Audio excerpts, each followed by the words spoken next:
Aywa. Aywa. Tignan nyo naman, laking takore. Oh. Kasi laki ng ano yan, Wigo. Wow, tignan nyo, colorful. Oh. Tapos yan pa, waterfalls. Diba? Ang ganda. Oh. Naipon yung mga ano, tubig ulan.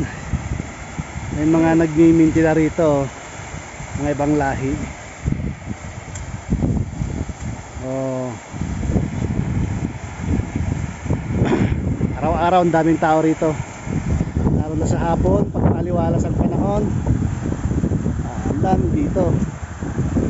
Oh, di ba? Oh, takuri.